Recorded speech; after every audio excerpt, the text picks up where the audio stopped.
Shalom, Jemaat Gereja Kristus Ketapang yang mengasihi Tuhan. Bagaimana kabar kita pagi hari ini? Semoga semua berada dalam keadaan sehat, sukacita, dan penuh damai sejahtera. Mari pagi hari ini kita akan merenungkan kembali firman Tuhan. Dan sebelum kita merenungkan, kita satu di dalam doa. Bapa di dalam surga, kami mengucap syukur untuk anugerah Tuhan hari lepas hari yang begitu baru untuk kami semua. Dan biarlah firman Tuhan yang sebentar kami akan renungkan boleh menguatkan kami di dalam menjalani hidup ini. Terima kasih, di dalam nama Tuhan Yesus Kristus kami berdoa. Amin. Pagi hari ini kita akan merenungkan satu bagian firman Tuhan yang terambil dari Pengkhotbah 3 ayat pertama. Demikian bunyi firman Tuhan. Untuk segala sesuatu ada masanya.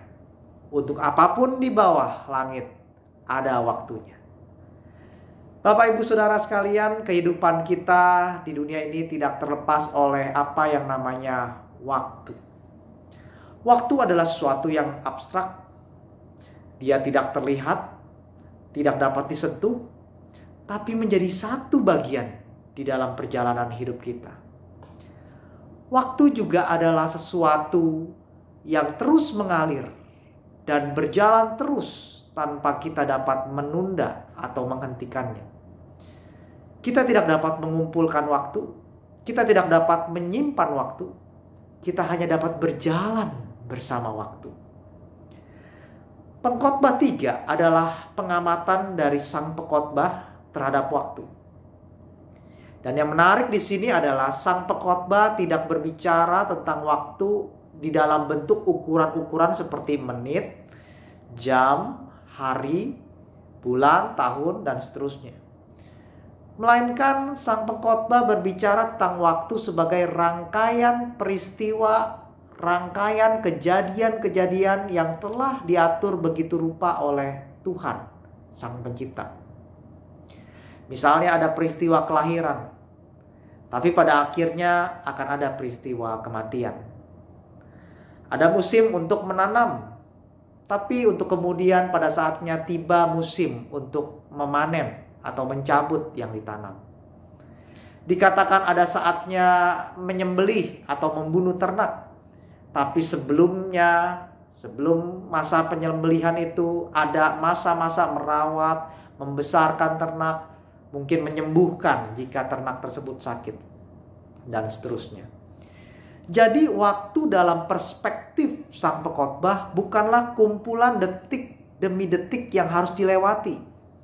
Namun waktu adalah dilihat dari peristiwa-peristiwa hidup yang terjadi di dalam hidup kita. Apa yang dapat kita pelajari dari sini? Pertama, tiap masa punya jangka waktunya tersendiri. Karena itu waktu jangan disia-siakan. Karena waktu itu adalah sementara. Masa menanam tidak selamanya. Masa menanam akan berganti. Karena itu petani yang mengetahui sedang memasuki masa menanam harus memanfaatkannya agar tidak lewat. Demikian juga ketika seorang punya anak kecil, ini adalah waktu yang sementara. Beberapa tahun kemudian anak tersebut akan beranjak dewasa dan mandiri. Karena itu, pada masa itu, orang tua memanfaatkan waktu-waktu bersama dengan anaknya. Memberikan didikan yang diperlukan pada masanya. Jangan disia-siakan. Atau mari kita renungkan juga masa hidup di dunia kita. Masa hidup kita di dunia ini akan berakhir. Karena itu selama kita hidup di dunia, lakukan hal-hal yang berkenan kepada Tuhan. Jangan sampai terlambat. Itu yang pertama. Jangan menyia-nyiakan waktu. Yang kedua, tiap peristiwa selalu berganti. Karena itu selalu siap untuk beradaptasi merangkul perubahan. Peristiwa yang berganti mengindikasikan sebuah perubahan, bukan? Ada banyak peristiwa-peristiwa perubahan di dalam hidup kita. Kematian seorang yang kita kasihi membuat hidup berubah. Anggota keluarga yang harus pindah ke kota lain juga adalah sebuah perubahan.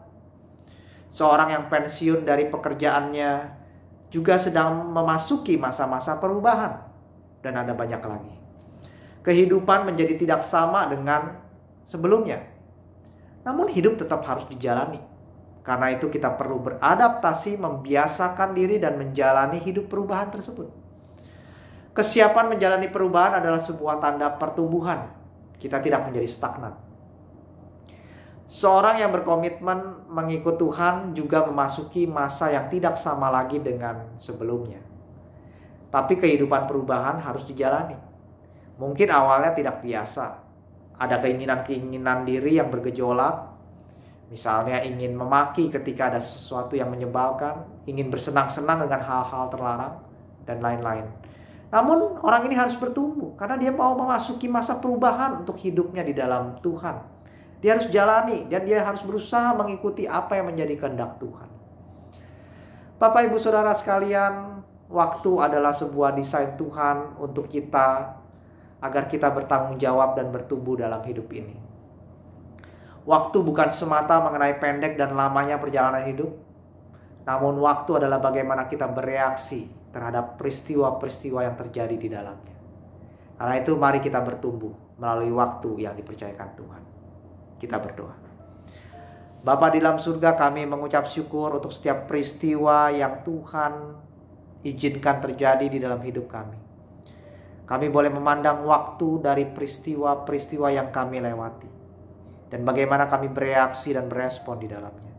Karena itu ajar kami untuk bertanggung jawab, ajar kami untuk senantiasa mengikuti kehendak Tuhan di dalam peristiwa-peristiwa yang Tuhan izinkan terjadi. Agar kami terus bertumbuh dan memperkenankan hati Tuhan. Terima kasih. Di dalam nama Tuhan Yesus Kristus kami berdoa. Amin.